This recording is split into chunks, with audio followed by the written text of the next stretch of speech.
Hi everyone, स्वागत है आप सबका फिर से एक नए वीडियो में। आज हम लोग देखेंगे मैथ से संबंधित कुछ महत्वपूर्ण प्रश्न। लेकिन पहले होमवर्क। किसी वस्तु पर छपा हुआ मूल्य 900 रुपया है। एक खुदरा व्यापारी इसे 40% छूट पर खरीदकर इसे 900 रुपया में बेच देता है। खुदरा व्यापारी का प्रतिशत लाभ है 40%, 60%, 66.67% और 68.33%। आपको बताना है दोस्तों कमेंट करके कि इसका आंसर क्या होगा। आइए देखते हैं पहला प्रश्न। वह धनराशि ज्ञात कीजिए जिस पर 6 महीने में 4% वार्षिक ब्याज की दर से रुपया 150 ब्याज प्राप्त होता है। हमसे धनराशि पूछ रहा है, हमसे P पूछा गया है ना, तो P बराबर हम लिख लेंगे ना फार्मूला। P बराबर हमारा सीधा सीधी फार्मूला होता है P बराबर SI गुणे 100 और बट्टा R into T. R into T time. यहाँ पे देखिए दिया गया है ना, आपसे जो भी वैल्यू दिया है उस वैल्यू को यहाँ पे सीधा सीधा हम लोग पुटअप कर देंगे। तो ध्यान से समझिएगा, P दिया नहीं है यही मालूम करना है। SI दिया हुआ है 150 रुपया हो जाता है SI और मल्टीप्लाई 100। दर दिया हुआ है 4% का, तो 4% ही लिखेंगे यहाँ पे। और समय को थोड़ा सा ध्यान दीजिएगा, यहाँ पे टाइम जो है ना 6 महीने का है, तो 6 महीने को हम क्या करेंगे ना साल में बदल लेंगे। तो टाइम को अगर हम 6 महीने को साल में बदलें तो 1/2 ही वर्ष तो होगा। 6 महीना मतलब 1/2 साल। ये 1/2 दो को हम ऊपर लिख लेंगे, ऊपर ही तो जाएगा, तो 2 हम यहाँ पे लिख ले रहे हैं, ठीक है। नीचे वाला ऊपर ही तो जाता है ना। अब देखिए 2 से काटेंगे तो 2 दूनी 4 और 2 से इसको काटेंगे तो ये 50 बार में कट जाएगा। 2 50 हम 100। तो P बराबर हमको कितना मिल गया यहाँ पे, तो 15 पचे 75, 7500 यानी 7500 रुपया वह धनराशि है जिस पर 6 महीने में 4% वार्षिक ब्याज की दर से हमको कितना मिला हुआ है, 150 रुपया मिला हुआ है। 7500 ऑप्शन नंबर बी इसका सही है। यदि चक्रवृद्धि ब्याज से 2 वर्ष के बाद मिश्रधन मूलधन का 2.25 गुना हो जाए तो वार्षिक ब्याज की दर है। देखिए ध्यान से समझिएगा, यहाँ पे मान लीजिए कि हमारा मूलधन है और मूलधन क्या हो जा रहा है, तो ये मूलधन जो हो रहा है ना ये ही तो बनेगा, मिश्रधन बन जा रहा है। और ये कह रहा है कि मान लीजिए कि 1 है अगर में, तो ये कितना हो जा रहा है 2.25 गुना हो जा रहा है। कितने समय में, तो समय दिया हुआ है 2 साल का दिया हुआ है और आपसे दर पूछ रहा है, यानी कि R बराबर पूछ रहा है कि कितना दर होगा। इस तरह से प्रश्न दिया गया है।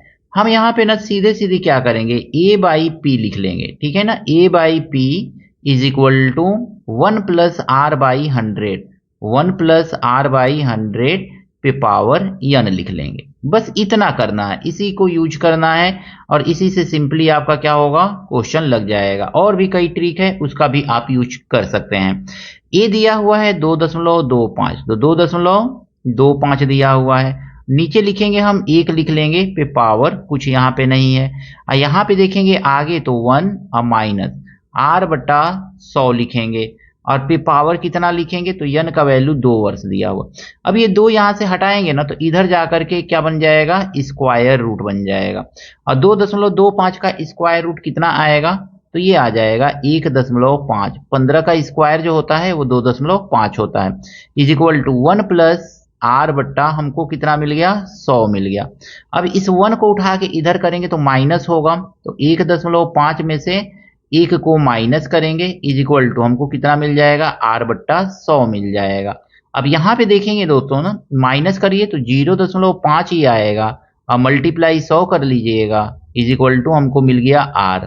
तो R बराबर हमको कितना मिल जाएगा, 500 मिलेगा, एक अंक पे दशमलव लगा देंगे तो 50 मिल जाएगा। यानी कि ब्याज की दर कितना है, 50% है। ऑप्शन नंबर डी इसका सही है। 2 स्रोतों से 1500 रुपए पर 3 वर्षों के पश्चात मिले साधारण ब्याज में 13.50 रुपए का अंतर है, उनकी ब्याज की दरों में अंतर होगा।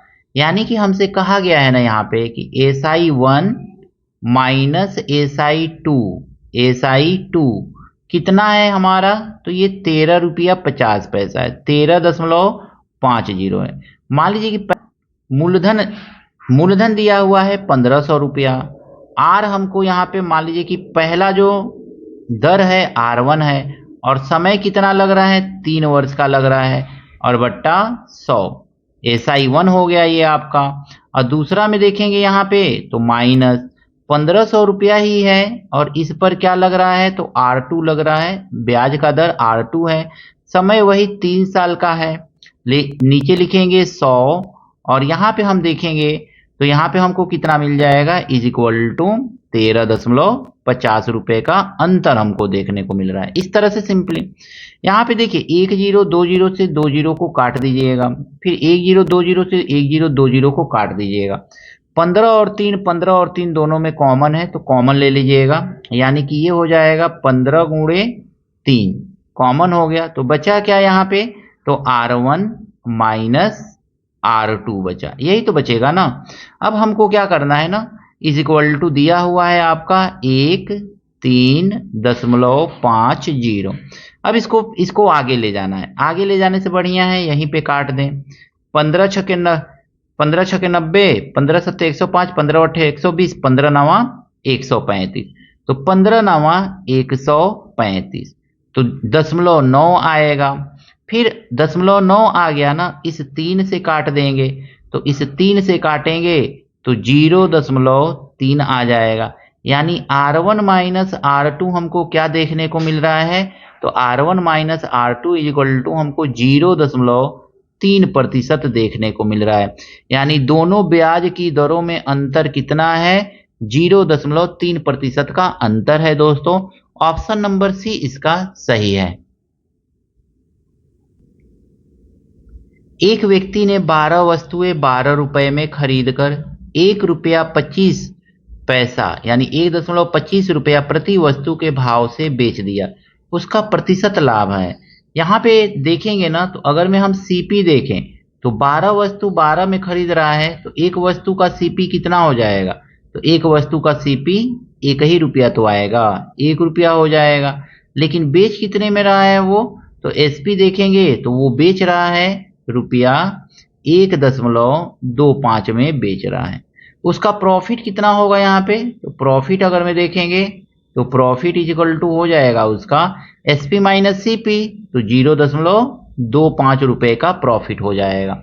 अब हमको निकालना है प्रॉफिट परसेंट, तो हम देखेंगे प्रॉफिट परसेंट कितना आएगा उसका तो प्रॉफिट परसेंट बराबर होता है प्रॉफिट कितने का प्रॉफिट हुआ है 0.25 का प्रॉफिट हुआ है। अब बट्टा सीपी कितना है 1 रुपया है, एक वस्तु का दाम 1 रुपया है, 1 रुपया में खरीद रहा है 1.25 पैसा में बेच रहा है। अब परसेंटेज निकालने के लिए 100 से मल्टीप्लाई कर देते हैं, तो इसको मल्टीप्लाई करेंगे तो कितना आएगा 25.00, यानी उसका प्रॉफिट परसेंट कितना आ गया दोस्तों तो 25% का उसको प्रॉफिट हो रहा है। यानी 12 रुपए में 12 वस्तु खरीद कर अगर मैं एक वस्तु को 1 रुपया 25 पैसा में बेचें तो हमको प्रॉफिट कितने का आएगा 25 पैसा का सीधा सीधी प्रॉफिट मिलेगा हमको। ऑप्शन नंबर बी इसका सही है। 15 वस्तुओं का क्रय मूल्य 10 वस्तुओं के विक्रय मूल्य के बराबर है, प्रतिशत लाभ है। जब भी ऐसा प्रश्न रहे ना तो एकदम घबराइए मत, आराम से एकदम शांत मन से सांस लीजिए और क्वेश्चन को समझिए और फिर इस ट्रिक का यूज कीजिए, आसानी से क्वेश्चन लग जाएगा।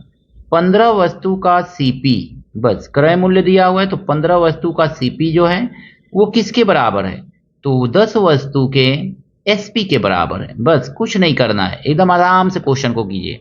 सीपी को लिखिए यहाँ पे और इसके नीचे लिखिए एसपी। एग्जाम में आपका क्वेश्चन ज़्यादा से ज़्यादा गलत इसलिए हो जाता है क्योंकि आप घबरा जाते हैं। घबराइए मत, हमारे साथ प्रैक्टिस कीजिए, क्वेश्चन को एकदम आसान तरीके से समझने का प्रयास कीजिए, ट्रिक का यूज कीजिए और क्वेश्चन को लगा लीजिए। कटे तो काट दीजिए, 5 दूनी 10 और 5 तिहाई 15, यानी कि जिस वस्तु को हमने 2 रुपये में खरीदा है उस वस्तु को हम 3 रुपया में बेच रहे हैं, तो सीधा सीधी हमको दिख रहा है प्रॉफिट हो रहा है, यानी कि लाभ हो रहा है। प्रॉफिट हम लिखेंगे प्रॉफिट इज इक्वल टू कितने का प्रॉफिट हो गया तो किसी वस्तु को 2 रुपया में खरीद करके 3 रुपया में बेचने पर 1 रुपये का हमको क्या हो गया प्रॉफिट हो गया। तो यहाँ पे हम प्रॉफिट परसेंट निकाल लेंगे, तो profit percent is equal to होता है प्रॉफिट अपन सीपी। यहाँ पे सीपी देखिए 2 है तो 2 लिखिए, जो सीपी रहे वही लिखिए और मल्टीप्लाई कर दीजिए 100 से। अब देखिए 2 से इसको काट दीजिए, 2 पचे 10 और 0, यानी प्रॉफिट परसेंट कितना आ गया आपका 50%। यानी अगर मैं 15 वस्तु जितने में खरीदेंगे उतने में ही हम 10 वस्तु को बेच दें तो हमको प्रॉफिट परसेंट कितना मिल जाएगा, 50% का प्रॉफिट परसेंट मिलेगा। ऑप्शन नंबर डी इसका सही है। आशा करता हूं ये पांचों प्रश्न आपको अच्छी तरह से समझ में आए होंगे। कहीं कोई त्रुटि है, कुछ कमी रह गई है, जरूर बताइएगा दोस्तों एक कमेंट करके। वीडियो में क्या अच्छा लगा, क्या बुरा लगा, एक कमेंट जरूर कीजिएगा। अगर मैं वीडियो अच्छा लगा हो तो दोस्तों के साथ शेयर कीजिएगा, लाइक कीजिएगा। चैनल पर नए हैं या चैनल पर पहली बार आए हैं तो आपसे हाथ जोड़ करके निवेदन है, चैनल को सब्सक्राइब जरूर कीजिएगा। मिलते हैं नेक्स्ट वीडियो में कुछ इसी तरह के नए प्रश्नों के साथ। 5-5 प्रश्नों का यह सीरीज आपको कैसा लग रहा है, एक कमेंट जरूर कीजिएगा। मिलते हैं नेक्स्ट वीडियो में कुछ नए प्रश्नों के साथ। Thank you, best of luck.